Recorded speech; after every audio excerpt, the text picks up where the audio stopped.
Hey y'all, I was gonna do this early this morning, but I had to take out my hair, wash it, all that. Then I had to go to the store and all that. So I'm gonna wear my hair in a fro for a little while.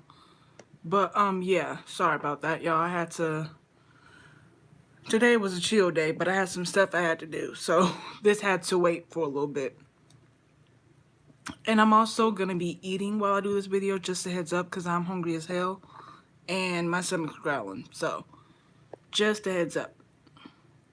Okay, where am I at? Okay, here it is. Okay. So, okay, and also let me give y'all a little update. I'm not gonna do Raw and SmackDown reviews unless it interests me personally. I'm sorry, I'm just not gonna do them. I tried my hardest to continue doing them, but a lot of the feuds for women, other than Sonya and Mandy, fucking bored me to tears. Like, not even trying to be funny. The only time I've been interested in the Raw Women's Division was Nia and Alexa's title to WrestleMania and Nikki and Ronda. And the mention of tag titles. Like, that's the only time I've been interested in that. And Charlotte and Becky, not even trying to be funny, have bored me to fucking tears. I know that everyone wants to overhype them and all that shit, but I'm not, like I said, it's Speak Your Mind 2019 for me. I'm not about to hold back no more. I have not been entertained.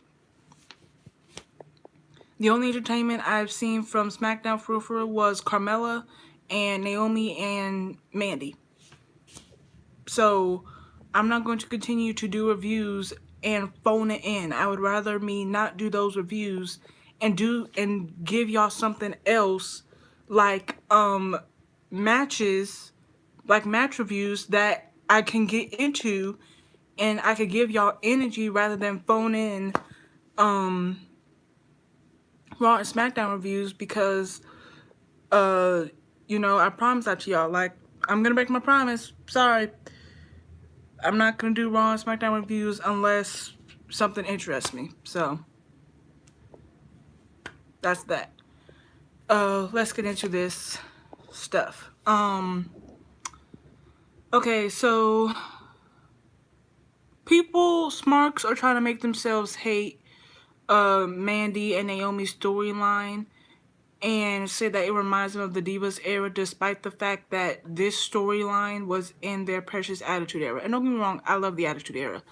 But it's like, it's annoying because these same people loved the Lana and Enzo storyline. They loved the Edge and Vicky storyline. They loved the Lita and Matt and Edge storyline. They love all that shit, but someone using their looks to clearly get under someone's skin is an issue. I don't need straight wrestling 24/7. That's gonna bore me. Give me some exciting storylines. Give me some funny storylines. Give me some goofy storylines. I don't need a 24/7, I just want your title, I'm gonna kill you storyline. No. No.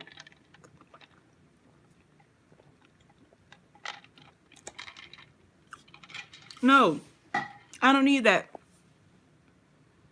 Give me a brand supremacy storyline. I don't fucking know. But I don't need straight wrestling all the time. I don't. Sorry. Is that great? Yes. But I could have a mixture of women's wrestling and divas. It doesn't have to be a separate thing. And it's not even a separate thing because a lot of the divas are way better than the so-called women's wrestlers. Just saying. Someone said maybe the WWE is listening to its fans more than we realize. How many times have I read fans on this site and others commenting that Gail Kim has done a great job as the Knockouts booking agent for Impact Wrestling? Those same fans commented that Impact Wrestling has just the right mix of athleticism and sex appeal. The Impact superstar Scarlett has no other purpose but to display massive amounts of sex appeal and has been given nothing but glowing reviews. That tells Vince and Co. that they can stay on the path of great women's wrestling and add back in some of that sex appeal of old, as long as they don't disrespect their female wrestlers in the process. Many of the women are proud of being both athletic and beautiful and feel like they can still be sexy while being highly skilled athletes. That's exactly how I feel. Exactly how I feel. Lita literally took her top off and threw it before she did her moonsault. Sexy, but badass. Nikki would do a sexy gesture before forearming your ass. Badass. Victoria, one of my favorite people, would shimmy down and shake and then do a moonsault, a standing moonsault. Kick ass. Like, we're not saying turn models, we're not saying go back to dog fights and shit. But these women are proud to be sexy. They're proud of their bodies. They're like, this fucking body can take more pain than you can ever imagine. This fucking body can do things that you can never imagine athletically. A lot of people hate Nikki, and because she happens to be beautiful. And like Nikki said, just because I'm gorgeous doesn't mean I don't love wrestling, does mean I'm not a tomboy. A tomboy is not defined by clothes, it's defined by how you act.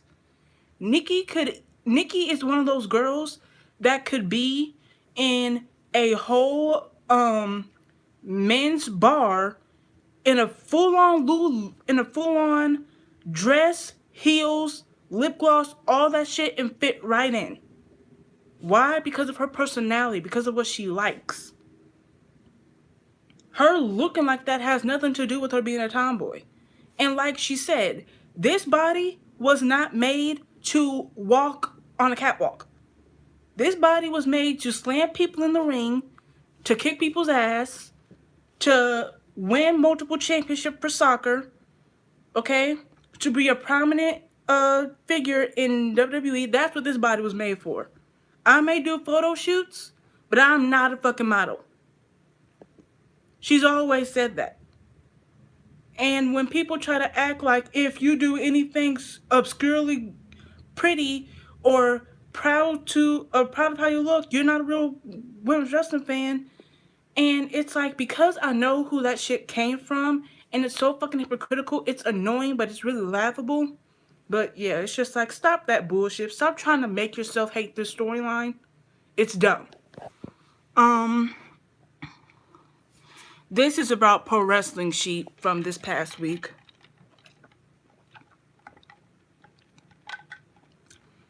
I do like both guys, but sometimes they annoy me. I love the show, but Roka needs to get over the mentality that losing doesn't equal being able to wrestle. Like Ryan says, the ability to put people over is what makes jobbers very, very talented. Win and losses do not matter in WWE. Everyone loses, but that doesn't mean they're... Hey guys, sorry about that. I'm going to have to pause this because my mom is bringing me products for my hair and she's downstairs, so I'm gonna pause this and walk down there and get my stuff, and then I'll be right back.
Okay, y'all. Sorry about that. I had to, you know what I have to do. But now let's get back into it. I definitely agree with that comment though. Roska, someone said Roka has a really weird way of judging wrestlers. He's a fan of women he thinks are hot, and when they're winning, he thinks they're good. He's a smart. I like Roka, but I do agree. He has a very weird, smart mentality about him. Gosh dang it. Sorry, y'all. I'm trying to cut up something right quick. Like I said, I haven't eaten in a good 4 or 5 hours, so I'm a little hungry. Okay.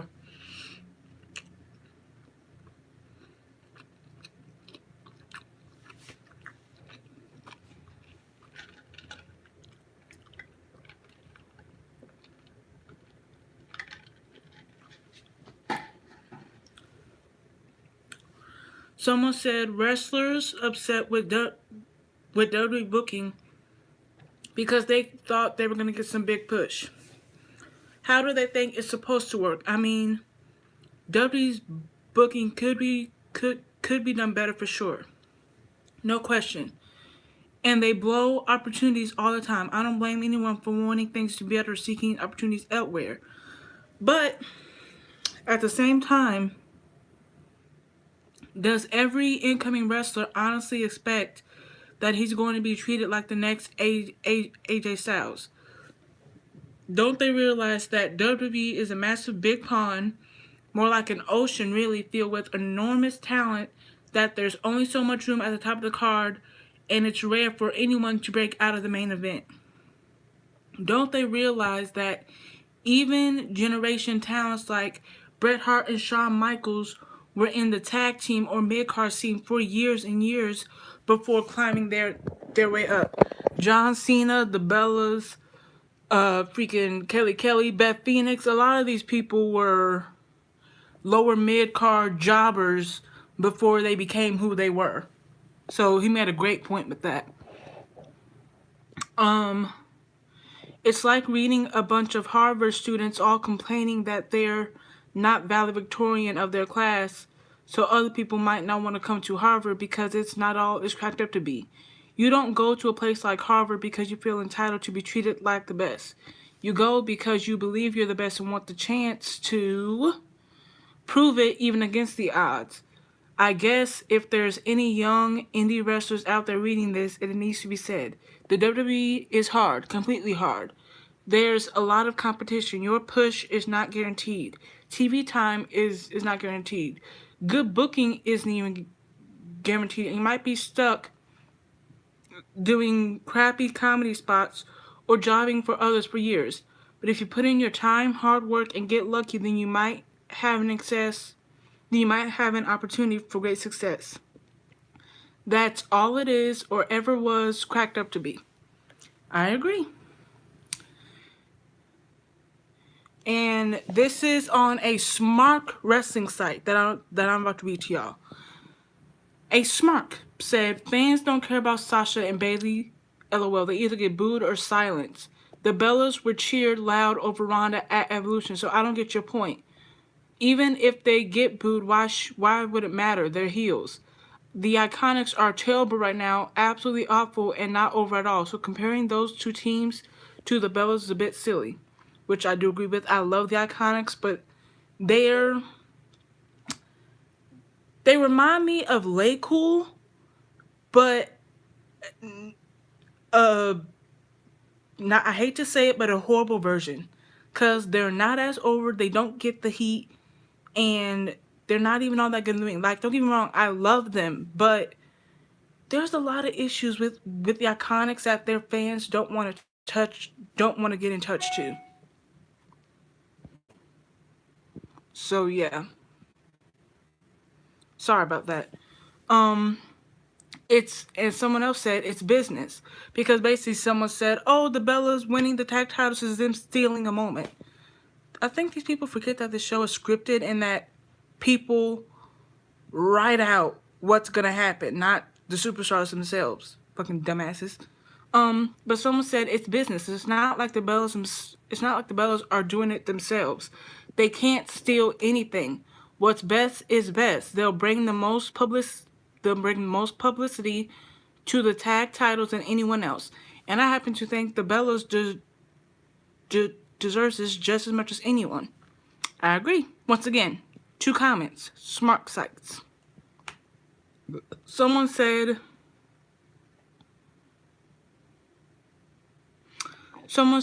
Mandy is a narcissist heel who wants to ruin Naomi. How? What does Naomi treasure most? Her marriage. Jimmy would want to sleep with Mandy because in Mandy's mind, everyone wants to sleep with her. So Mandy can trick him into thinking she wants him. He'd fall for it, obviously, again, in her mind, and she'll use it to mess with Naomi. Sorry, y'all, I'm tired. Is it the greatest angle in the world? No. Is Mandy a strong enough actress to pull it off? Maybe not. Are Naomi and Sonya killing it in their parts of this angle? Yes. Is it a secondary angle to fruition that has its own build that leads to a feud and a blow-off match? Yes. That never happens on Raw, SmackDown, and NXT. Rarely. It happens, but it's happened before, quite a few times, but in all honesty, since Nikki and John's feud with Miz and Maurice, there haven't really been a great feud outside of the title picture with build, character development, reasoning, and a blow-off match. There hasn't been. For real. So I do agree with that. And like I said before, in my opinion, all of Nikki's storylines in 2000s, when she came back at SummerSlam up until WrestleMania 33, was amazing for the division. That's just me. Those shows get the title angle and that's it. Other secondary women's content is there when they need to fill time or feel they haven't featured the woman enough lately. But it's never anything that develops character or develops a connection, babyface or heel, between the character and the audience. I appreciate the effort. I agree. Again, this is from a smart site. What I'm about to read to you is from a smart site. They said, I've said it before, it seems quite obvious that Bayley and Sasha will win, despite the sole reason being that it will only to make up for the fact that they won't put the women's title on either of them, and they can call all the 4 horsewomen a inaugural champion. The Bellas literally represent everything that a women's tag team should be. Okay, y'all, I'm hungry, so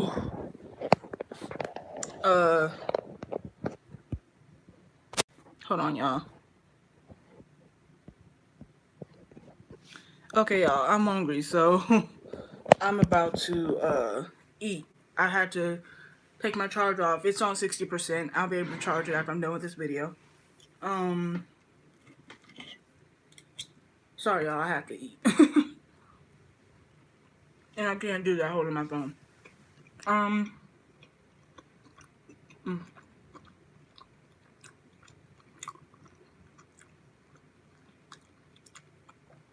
They said the Bellas literally represent everything that a women's tag team should be.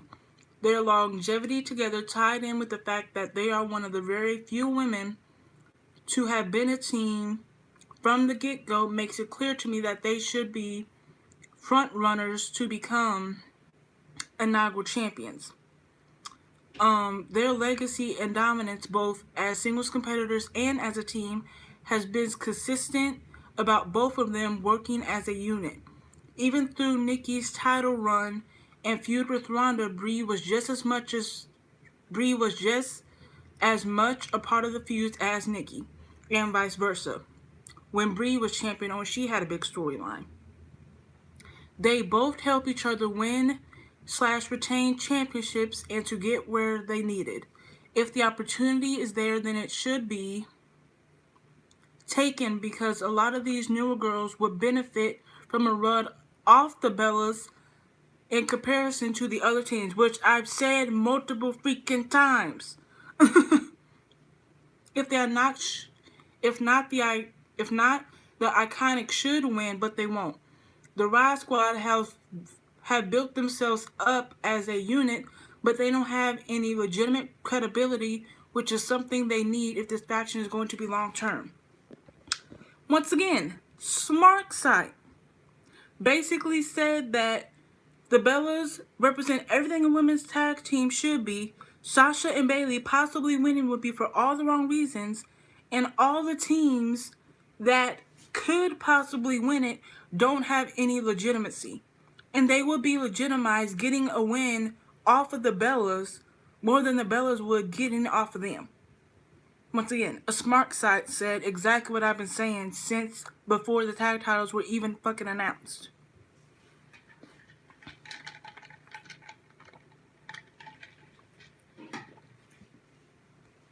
Okay.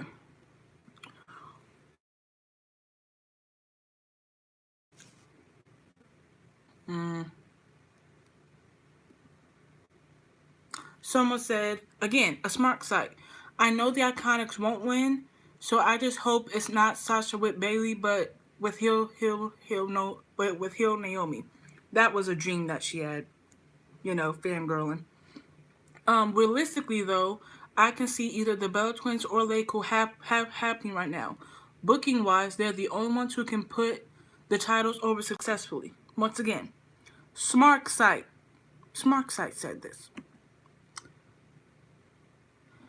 This is about Becky being overrated. It was an article on KSI Seats. Someone said, for me, that feels right for her in the ring. For Talker, I feel like she's one of the best in the company easily. I don't agree with that, but whatever. I've always found her matches lacking, and nothing about that has changed for me. I can agree with that. Honestly, it seems like fans only started getting annoyed with Becky when the talk started about her becoming the face of the company. That's when a lot of fans started focusing.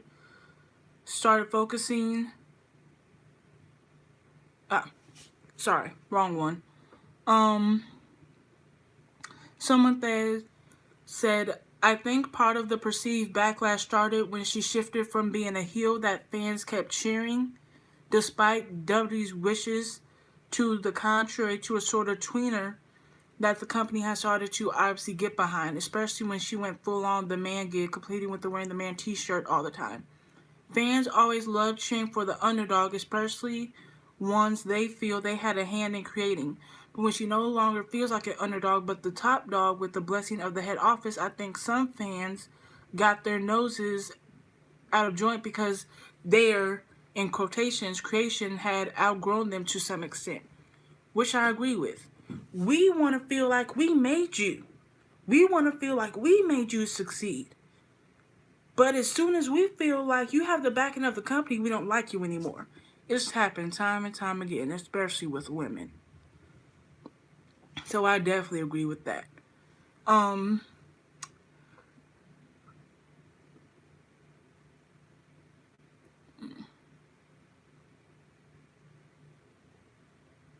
Okay. And someone said in response to that, that's exactly what happened. And it's exactly what I knew was going to happen when she became a true top talent. It's funny that some fans will crap on WWE whenever WWE tells them who to like, even when it's something they do like, just because they always want to be I don't know that word, but just because they always want to do the opposite, basically. Nothing changed about Becky's character between Survivor Series and today, but what did change is that it became clear that the WWE finally decided to push her to the top. And no one's push to the top deserves to be there unless we, the fans, put her there against the wishes of the evil company. That old adversarial relationship between the company and its fans that goes back to the dawn of the Attitude Era is still there for some people. I agree with that. And once again, someone said when it comes to mic skills and trash talking, Becky is on par with the best. Again, I don't believe that. I don't see anything special about Becky on the mic. Sorry. Like I said, I'm not going to hold my tongue. To me, Becky is not this all amazing talker that her and her fans trying to make her be. Trying to make her seem out to be.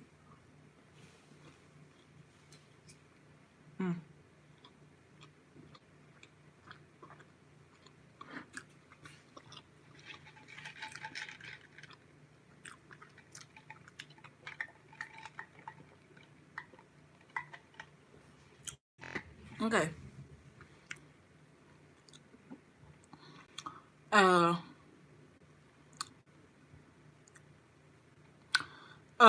they said also she's extremely likable. No one is taking that away from her. But two things. One, inside the ring, she's just bland. She doesn't give me that I wouldn't dare take my eyes off the screen anytime she wrestles era yet. She's only got a couple moves in her arsenal, if you even want to call it that. And all of a sudden, she's a badass now. She's a suspended belief killing machine. She can scowl and say a bunch of things into the mic all she wants, but she'll still be one of the least believable opponents to dethrone Ronda at Mania if that ever happens. I agree.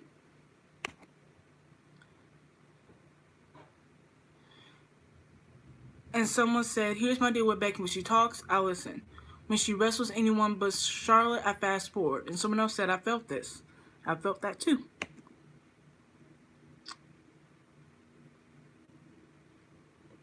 And someone said, I summon her. Yeah, I think she puts on good matches, which I do. I've said before, I think she puts on good matches. But for how people overrate her, that's below par. Very similar to how people overrated Paige versus AJ and it flopped. I just think she lacks the athleticism to be what I would call a great performer. Which she is the first to say in interviews. She's gone so far as to say she has no talent, which is extensive, but sometimes when she hits those drop kicks off the turnbuckle, I cringe. Literally. You know the double missile drop kick that Brie does? Or specifically that Brie did to Charlotte and Sasha at Battleground 2015. Becky did that at both SummerSlam and on the Triple Threat match recently. She missed both of those. And you can clearly see that she missed them. She did not even touch him. Didn't even touch him. Just want to point that out. Because she barely gets any force and generally just falls straight to the mat like a sack of potatoes. The only part that seems overrated to me is she's a great in-ring storyteller. Her matches are fun as hell to watch, but I wouldn't put her in the conversation with a Sasha or Charlotte as far as in-ring ability, personally, and I agree. And I don't think that they're all that in the ring either, but they've definitely shown more prominence than Becky, and they've been in the WWE for the same amount of time. Only probably like a couple months apart, maybe. But same amount of time for the most part.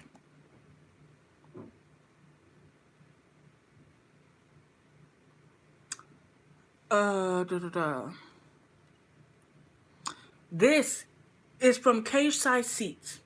Smart site. Someone said Raw side will win the Women's Tag Team Championship at Elimination Chamber. Ruby and Sarah will win it, probably drop it to Bayley and Sasha on the pre-show.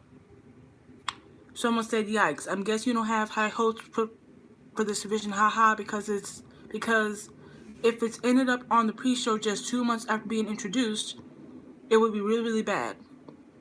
Someone said, unless they're bumping off the men's title off the main card, they are pre-show locks. And someone said, it should be on the pre-show unless they bring back Trish and Lita or the Bellas as challengers.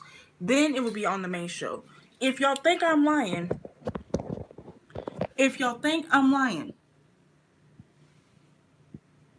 y'all see that?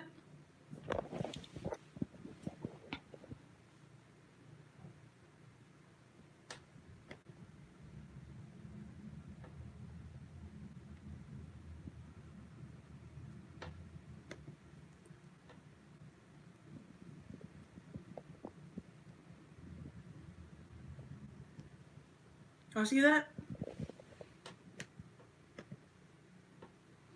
Unless Trish or Lita or the Bellas are in that match, they don't feel like that championship is going to be main show worthy. Cage side seats, a place that fairly hates the Bellas, said that they don't feel that even Sasha and Bayley can bring that title to the main show.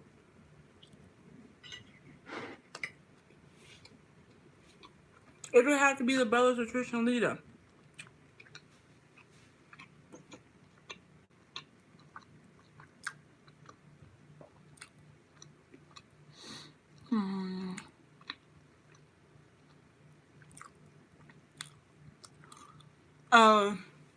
This is an interview that the Bellas just did. Nikki said, we didn't create a tag team just for tag team championships. We've been a built-in team. Oh, dang it. Dang it, my phone's dead again. Almost about to be dead. Okay, let me finish up this video, y'all. Nikki said, we didn't create a tag team just for tag team championships. We've been a built-in tag team who deserve to be tag team champions. She said, and an Instagram page said, so in other words, the only teams worthy of being the first tag team champions of this era are the Bellas, Iconics, or Lay Cool. Out of all the current teams, the Bellas and the Iconics are the only real team. Sasha and Bayley are only kept together because of WWE wanting them in the tag team division. Nia and Tamina kind of make sense. Sonya Mandy too.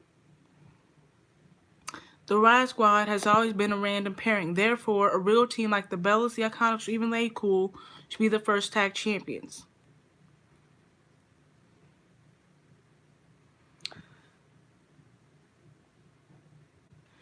And that same person said the Bella Twins, they're beautiful. They're one of the few real teams the WWE has ever had in the women's division.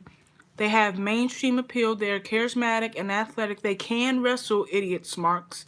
Nikki is clearly far superior than any other man or woman to ever wrestle. She's being sarcastic when she says that before y'all get on her. She's trolling.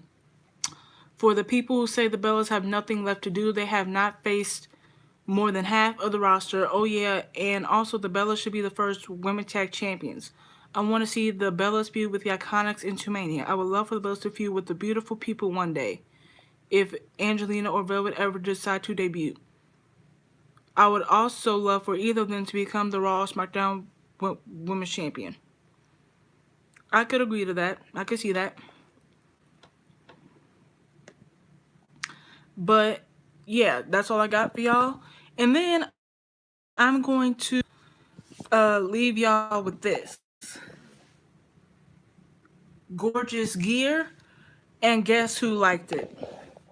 Sasha freaking Banks. So, the gear that the Bellas had at Evolution, we sent it to her, and it wasn't, you know what I'm saying, exactly the same, but it was very similar. So, hopefully with all the likes and saying Sasha liking it, hopefully this gets to the Bellas and they wear that. So, because I had to go downstairs, but yeah, that's all I got for y'all. I'm about to go to sleep, and I'll talk to y'all later. Well, I'm about to